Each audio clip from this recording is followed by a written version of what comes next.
উত্তেজনায় আক্রমণে যাচ্ছে দীঘা ফুটবল একাদশ যাবত্তর পাড়া শাখা দল টিকা দিতে পারেনি আজকে জাম্প্যাক চিনানি সরকারি কলেজ ইউনিয়ন বিএনপির সকল স্তরের নেতৃবৃন্দকে প্লিজ ভাই নামো। আমরা দেখতে পাচ্ছি মরহুম ডাক্তার সেরাজল হক বিজ্ঞান ভবনের উপর কিন্তু রেকর্ড সংখ্যক দর্শক, আর নিচে যিনি আছে তিনি ভাববেন যে ঠাডা পড়লো নাকি।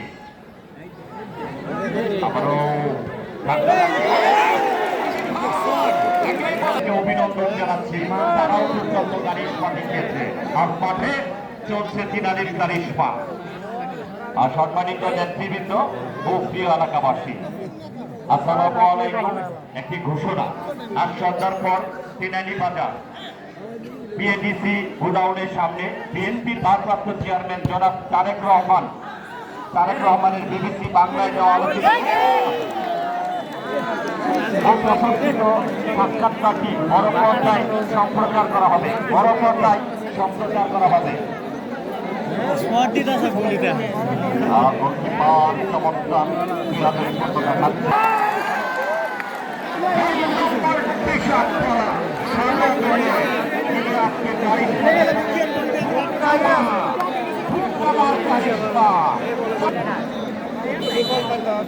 আমরা দেখতে পাচ্ছি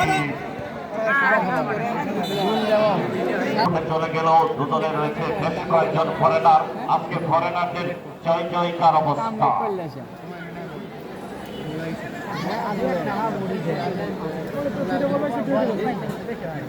সাদা দলের দলীয় অধিনায়ক শামীম ওসমান কিন্তু চৌড়া হাসি মেরেছে, কারণ তার দল ইতিমধ্যেই 2-0 ব্যবধানে লিড নিতে সমর্থ হয়েছে। শামীম ওসমান তিনি তার দলের খেলোয়াড়কেও দেখতে পাচ্ছি, আনোয়ার, মনির, সজীব, সোহেল, আলিম রহমান।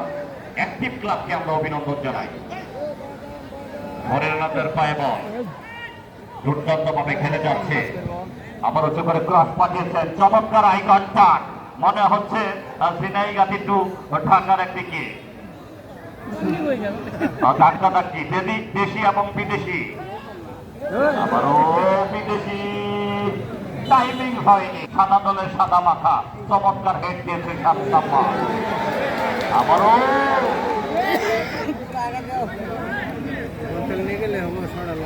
আবারও দুর্দান্ত ড্রিবলিং করে যাচ্ছে, অসাধারণ কাটিং মাস্টার। দেশি এবং বিদেশি ফুটবল একাদশ যাবত্তর পারা হয়ে দেখিয়েছিল সেই সোহেল।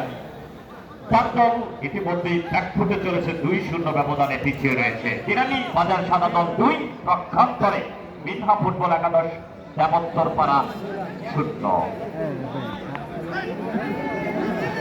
আমরা এই মেগা টুর্নামেন্টের স্পন্সর যিনি করেছেন তার প্রতি সবসময় কৃতজ্ঞতা জানাচ্ছি। তাকে সবসময় আমরা দেখছি মরহুম ডাক্তার সিরাজুল হক বিজ্ঞান ভবনের সামনে। আজকের ফাইনাল খেলার স্পন্সর করেছেন মালিকান্দা ইউনিয়ন বিএনপির যুক্ত সাধারণ সংস্থার কারিশমা।